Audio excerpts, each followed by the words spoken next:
నందమూరి వారి వారసుడిగా తెలుగు చిత్ర పరిశ్రమకు పరిచయమైన జూనియర్ ఎన్టీఆర్ ఆ తర్వాత తన నటనతో ప్రేక్షకుల్లో తనకంటూ ఒక ప్రత్యేకమైన గుర్తింపును తెచ్చుకుని తాతకు తగ్గ మనవడనిపించుకున్నాడు. అలాగే అతి తక్కువ సమయంలోనే స్టార్ హీరో అయ్యాడు జూనియర్ ఎన్టీఆర్. ఇక అతి చిన్న వయసులో హీరోగా ఎంటర్ అయిన జూనియర్ ఎన్టీఆర్ ఆది, సింహాద్రి వంటి బ్లాక్ బస్టర్ సినిమాలతో మాస్ హీరోగా ఇమేజ్ని తెచ్చుకున్నాడు. ఆ తర్వాత నిండా 25 ఏళ్ళు కూడా నిండకుండానే స్టార్ హీరో అయిపోయాడు. జూనియర్ ఎన్టీఆర్ కేవలం నటుడే కాకుండా మంచి సింగర్, అలాగే డ్యాన్సర్ కూడా. ఇక అలాగే ఏ సినిమాలో అయినా కొరియోగ్రాఫర్ చూపించిన స్టెప్స్ని ఎలాంటి ప్రాక్టీసు లేకుండా వెంటనే చేసేస్తాడని చెప్తూ ఉంటారు కొరియోగ్రాఫర్లు. అయితే అంత మల్టీ టాలెంటెడ్ అయిన జూనియర్ ఎన్టీఆర్ని సెట్లో ఒక స్టార్ డైరెక్టర్ చాలా దారుణంగా తిట్టాడట.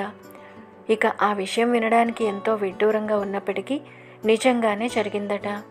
ఆ విషయాన్ని జూనియర్ ఎన్టీఆర్ని తిట్టిన ఆ స్టార్ డైరెక్టరే ఒక ఇంటర్వ్యూలో స్వయంగా తెలియజేశాడు.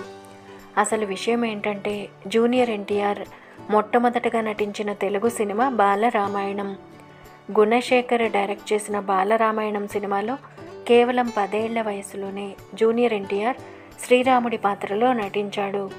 అయితే కేవలం జూనియర్ ఎన్టీఆరే కాకుండా బాలరామాయణం సినిమాలో నటించిన నటులందరూ కూడా చాలా చిన్నపిల్లలే.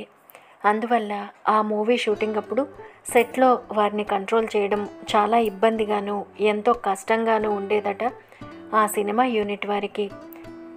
పైగా జూనియర్ ఎన్టీఆర్ విపరీతమైన అల్లరి చేసేవాడట. ఇక ఒకరోజు బాలరామాయణం సినిమాలో సీతా స్వయంవరం సీన్ కోసమని శివధనస్సును తెచ్చి షూటింగ్ సెట్లో ఉంచారట. అయితే షూటింగ్ మొదలు పెట్టడానికంటే ముందే జూనియర్ ఎన్టీఆర్ ఆ శివధనస్సుని కాస్త విరిచేశాడట. కానీ ఆ విషయం తెలియని ఆ సినిమా యూనిట్ వారు షూట్ని రెడీ చేశారట. తీరా షాట్ రెడీ అయ్యాక చూస్తే శివధనస్సు విరిగిపోయి కనిపించిందట.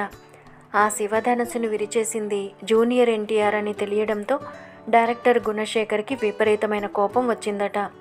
శివధనస్సు విరిగిపోవడంతో చేసేదేం లేక ఆ రోజు షూటింగ్ని ఆపేయాల్సి వచ్చిందట. దాంతో గుణశేఖర్ జూనియర్ ఎన్టీఆర్ని చాలా దారుణంగా తిట్టాడట. ఆ విషయాన్ని స్వయంగా డైరెక్టర్ గుణశేఖరే ఒక ఇంటర్వ్యూలో తెలియజేశాడు. ఇక బాలరామాయణంలో తన నటనకు గాను జూనియర్ ఎన్టీఆర్కి ఎంతో మంచి పేరు వచ్చింది. అంతేకాకుండా బాలరామాయణం మూవీకి నేషనల్ అవార్డు కూడా వచ్చింది. అలాగే బాలరామాయణం మూవీ చూసిన మెగాస్టార్ చిరంజీవి పెద్దయ్యాక శ్రీరాముడిగా నటించిన జూనియర్ ఎన్టీఆర్ గొప్ప స్టార్ అవుతాడని అప్పుడే అనుకున్నాడట. చూడాలని ఉంది సినిమా స్క్రిప్ట్ చెప్పడానికి తన వద్దకు వచ్చిన డైరెక్టర్ గుణశేఖర్కి స్వయంగా ఆ మాటని చెప్పాడట మెగాస్టార్ చిరంజీవి. వీడియోని తప్పకుండా లైక్ చేయండి, షేర్ చేయండి. అలాగే మరెన్నో ఆసక్తికరమైన వీడియోల కోసం మన ఛానల్ని సబ్స్క్రైబ్ చేయడం మాత్రం అస్సలు మర్చిపోకండి. Thank you.